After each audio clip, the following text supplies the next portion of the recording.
Okay, everybody, welcome to the video. So in 2023, I released a game called fishTDX about halfway through the year. It's my first ever commercial game. And today I'm going to go a bit into what it was like making a game on Steam, the financial side of things, the stats for those who love stats, as well as some major takeaways and sort of the journey that led the game to being a minor success. I guess without any ado, let's get into it. So I'd been developing, I've been developing fishTDX on and off for about 6 months. And so take all of this with that knowledge behind it. So it wasn't a massive project. It was also I was learning how to create games along with it. It was all made in Love 2D, if you know what that is, but it's mainly a game framework. So it's lots of code and not a whole lot of visual things, which I will talk a bit about in my next video about my next game. But either way, this is the wishlist stats. Let's just get right into it. This is what the wishlists were on launch. So you can see on the first day, I don't think I'm allowed to show the Steam store page visibility, but you could probably guess by this spike here that the visibility on day one was pretty notable. Like, I think if you have a good store page, it can pretty quickly snowball. But which we're about to see in a second, did not have a great store page, but I got 15 on day one. But overall, I had 64 before release. So it released on the 15th or the 16th, I think. And so over time, I accrued 64 wish lists. It's not a lot. So the wish list conversion rate is pretty low. Over a year, it's about 15%. Which amounts to, just a handful of sales out of this. So it's objectively bad. I didn't really make an effort to market outside of a couple of tweets here and there. I definitely think if I could go back in time, I would have put a bit more effort into the store page.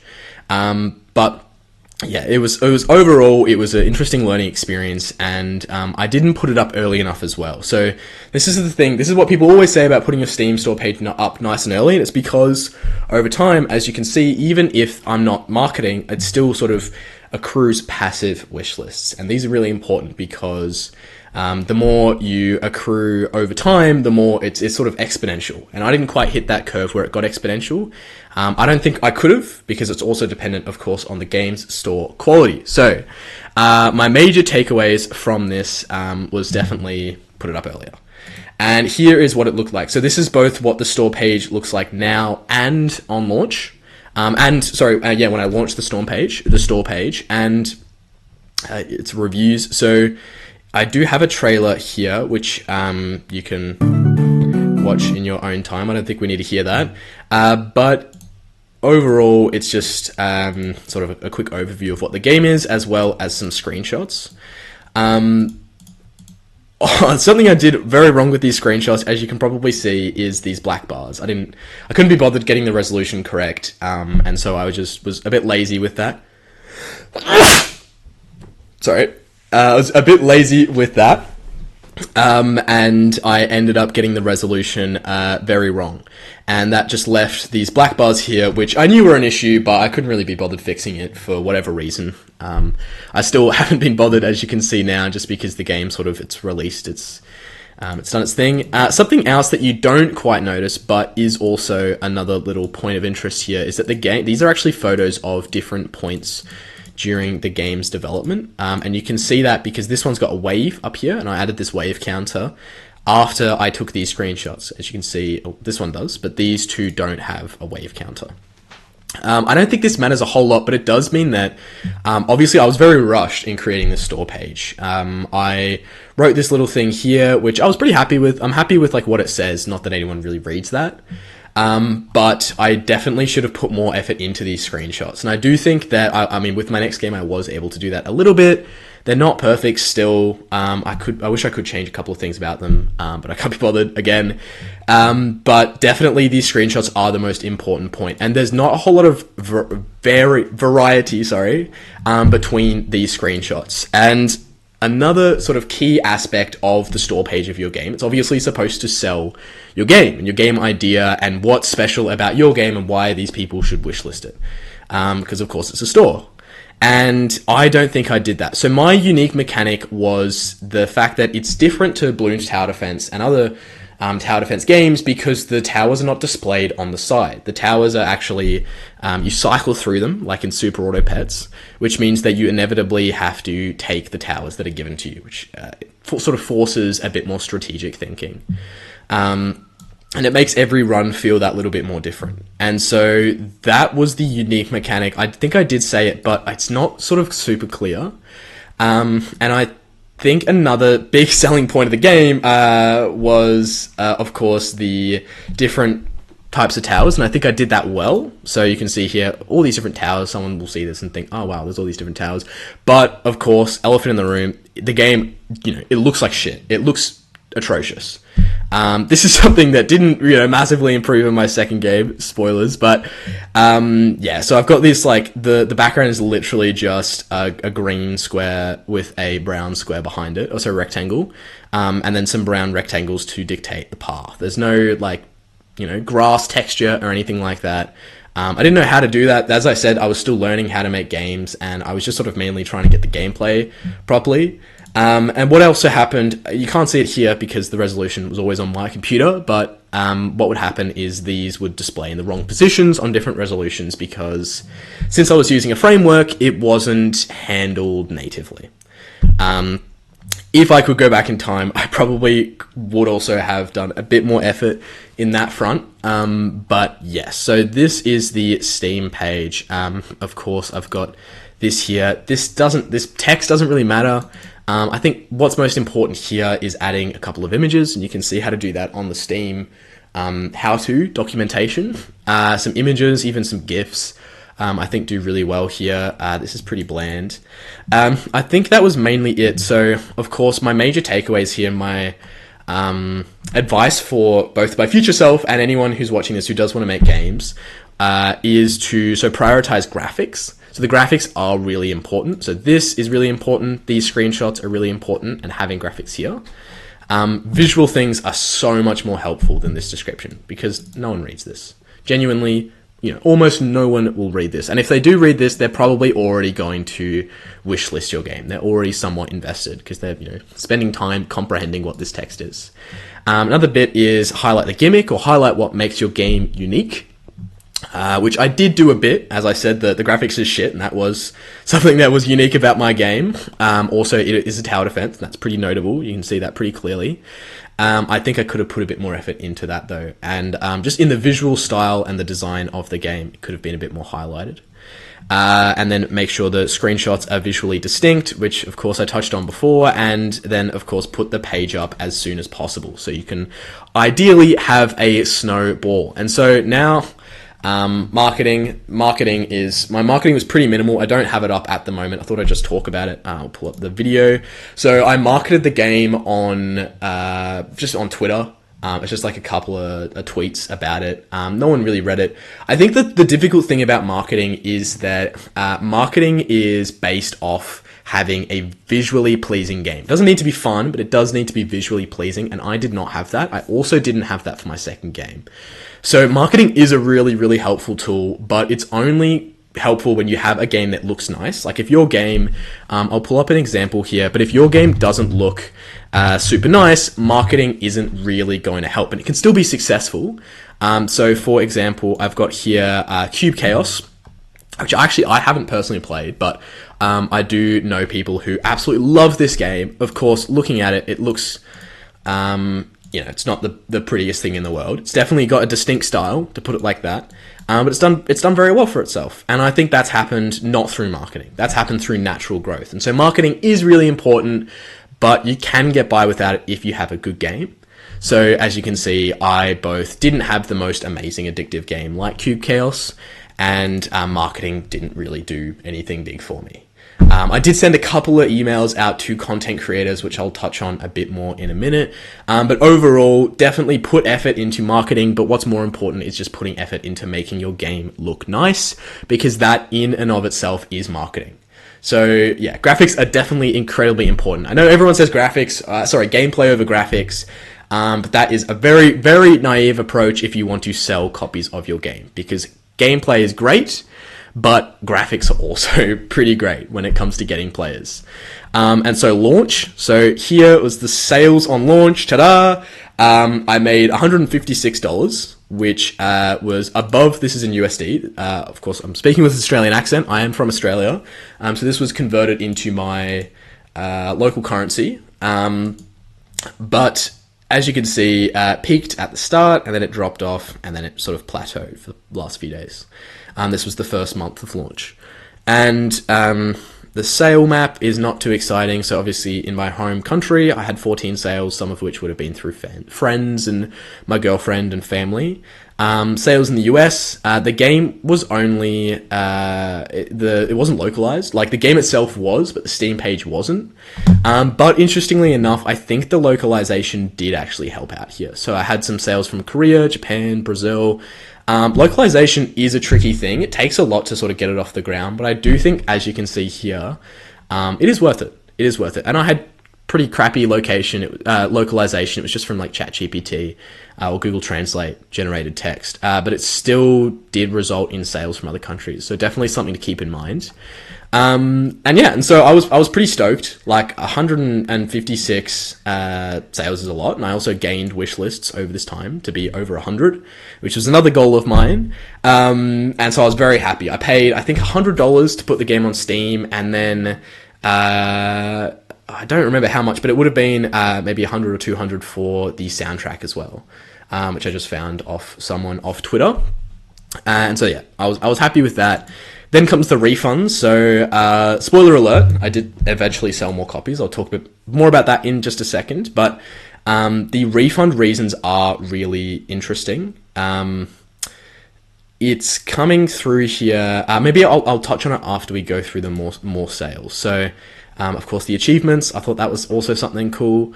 I was really happy with the fact that people sort of got these harder achievements. I think that's a really good sign that people enjoy playing your game. Like this achievement here, Victory plus plus plus plus, is quite difficult to achieve, but people still had the drive to do it. So overall, I was really happy with this result. It wasn't like my dream come true. You know, it was $100, like it was whatever, but I was happy that people were playing it. You know, 58 people were genuinely playing my game and presumably enjoying it. And so as I mentioned before, I did send out those marketing emails, and one of them did come to fruition. So Alexa, who I'm sure you all know, probably how you found out about fishTDX, is a YouTuber with, as you can see, about 200,000 subscribers, and he did a video on it. So this new tower defense auto battler is pure sneaky fun. For whatever reason, this video did very well. You can see here that it far outperformed the typical performance of one of his videos, which I'm very, very grateful for. I don't know why that happened. But he plays through the game, and he has a good time playing it. So people sort of leave results here and end up buying and playing the game even more. So that is where these 20 reviews came from. I think before that I had about 6 or 7, which wasn't enough to get above the 10 review threshold on Steam. So after this sales skyrocketed, and I'll put this here. So the sales skyrocketed. I was super happy with it. I made 3,200 in gross revenue, 2,600 takeaway. This is today, so this is 2025. So in 2 years, this is how much I've made off this game. Sold a bit over 1,000 copies. Very happy with it. My take home is not this number. This is in USD. My take home, funnily enough, is pretty much this number, but in Australian dollars. So I think it's about sort of 1,700 USD or something like that. As you can see, this is not the most helpful graph, but this is the spike here when the YouTube videos came out. I wonder if I can enhance this. Then another video came out from Retromation, which was another spike here, and then it plateaued. And then this might have been the release of my next game, if I was to guess. Coverage, pretty similar, as you can expect. From the Alexa viewers, it was mainly people from the United States. And so this was like, wow, this is incredible. Not a crazy amount of money, but still really, really exciting. Major takeaway here is please, please, please send out emails to content creators. Like, they're looking for games. This is their job, is to find games, and especially when they're like underground games, if they're good, they're going to play them. And so my game definitely was underground. I think Alexa did play it also out of like the kindness of his heart, just because he saw that I was clearly, a first-time game dev. But it's always, always good to reach out to these content creators, even if you don't get a response from 99% of them. Just that 1%, as you can see, can have such a massive impact. So massive thank you to Alexa for playing it. And then came in with sales comes refunds. So 11% refunded units, which is not great. That's not terrible. I think I've seen higher percentages, but I'm not sure if it's average or not. I mean, I hear sort of 5 to 10% is normal, so this is a bit above that. But let's talk a bit about what these mean. So what did these teach me about the game? So, of course, not fun. Yeah, these are... It's hard to kind of get a gauge because the game obviously costs money and people sometimes feel like they need to get their money's worth. It's so cheap. Like it's $2.99 USD or $4.50 Australian, but yeah, people just didn't find it fun for whatever reason. I think this means like very shit or something like that in Portuguese. That was pretty important, but I think the hardest ones here to deal with were the crashes frequently and the other issues. So these were very preventable. The game doesn't. This is all true. The game does glitch out and it does restart very often. I don't think it does that anymore, but it doesn't save, which might be what they mean. So this comes down to, of course, as I mentioned, it being my first commercial game. But not only was it my first commercial game, it was actually like my first big project. So before this, I released a smaller game. I don't have it up here. I could probably pull it up. But it's called Arena. I released it on itch.io. And it's a pretty staggering difference. So it was like, this was my biggest game before this. Yeah. Which, like, have a look at that. I mean, that to fishTDX, that's a pretty big upgrade, I would say. This was janky as shit. This did not work. Like, this was not a fun game. It didn't run properly. And so it was a massive upgrade. But what that inevitably meant is that there were both balancing issues, crashes, things like that. Please do heaps of playtesting. But this is a hard thing to say because I think this is very important, but I myself, even with my next game, didn't do as much playtesting as I needed to. Playtesting is really hard to do. Getting a group of people together to care about your game, especially when it looks a bit ugly and maybe isn't the most fun game in the world. Like, the game can get a little boring, which I'll talk about a bit more in a second. Playtesting is still really important. So even playing through your game over and over again, finding out where the fun is definitely more important. I just jumped right into it. It's just the way my brain works for whatever reason. But yeah, so refunds are inevitable. Overall, the game did get pretty positive reception, 95%. So yeah, I was happy with it, but definitely a major takeaway here is prepare for lots of people to be playing your game, and the best way to do that is by playtesting. I did make the game code public. I thought I'd just like quickly sort of skim over a bit what I mean about it being my first ever game. So you might or might not know a bit about programming, but doing this here is pretty bad practice. Sort of having massive if statements like this. The code gets very messy. And on top of that, there is 1,300 lines of code in this one file, which is a big no-no. You should try and split out into different files as much as you can. This contained pretty much all of the game logic, which is way too much for one file. It meant that updates were increasingly hard to do, and I did do a lot of updates. I did about 30 from it. Yeah, so 29 updates. These were good to do, but of course, these only happened because of bugs. So crash, save file, another sort of buggy behavior. This was a new tower that I added, but again, sort of fix. You'll see a lot of fix, and that is because this code is shocking. It's pretty bad. It's a miracle that I created a game with this. Like, looking back at it, I was very determined to publish a game on Steam for whatever reason. And these are, of course, the updates. And then that is pretty much it. So my main takeaways here is, of course, things like marketing, things like sending out emails. But I do want to talk a bit about the game itself. I'm not going to pull it up and play through it now as we speak, but I will just sort of like briefly sort of skim over a bit about my thoughts about the game and what I think you could take away from it. So first is, of course, making a fun game is really important. And I think I did that with both my games. They're definitely fun, but importantly, you need to consider the fact that as much quantity of content you can have, it needs to be presented in a way that is fun for the player to discover. Discovery is really important. And not only discovery, but each piece of content needs to be fleshed out and valuable. I think it's sort of worked in a bit in fishTDX, but because I prioritize, I'm actually just going to switch back to the Steam page again. You can see how much thought I put into the quantity of content, like 40 plus towers, 15 enemy types. It provides hours of fun replayability. I think I even say lots of towers means lots of, like, everything was like quantity.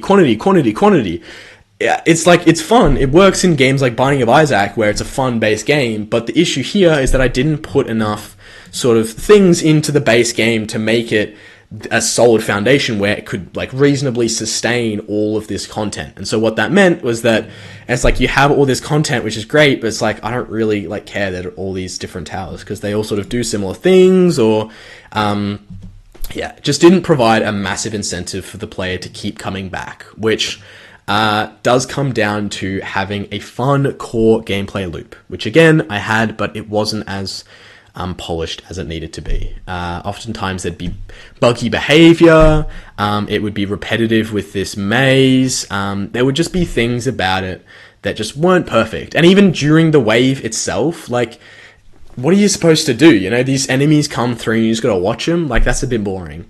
And so, you know, really do focus on sort of giving something for the player to do all the time. If you think about it, like, are there any games where the player, you know, has no choice of anything to do? Like most other tower defense games, you can put stuff down throughout the wave. Even idle games, you can normally like click to do get a cookie or whatever. There was genuinely, during the battle, there was nothing to do. Inspired by Super Auto Pets, but the difference is that a Super Auto Pets wave would last for, 10 seconds, whereas this would last for like a minute. So really focus on giving something for the player to do at all times. Make sure it's fun, make sure there's strategy.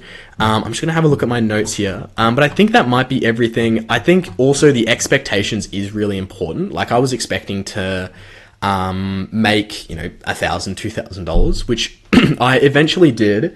But that felt like luck more than anything else. And I was, disappointed when this first happened. For whatever reason, I expected to make so much more. And so really prioritize expectations, and the graphics, of course, are incredibly important. So, to reiterate over everything, I know this has been very messy. As you can tell, I have not had a script. I've just wanted to wing it. But major takeaways here is, for wish lists, definitely put your game up as early as possible.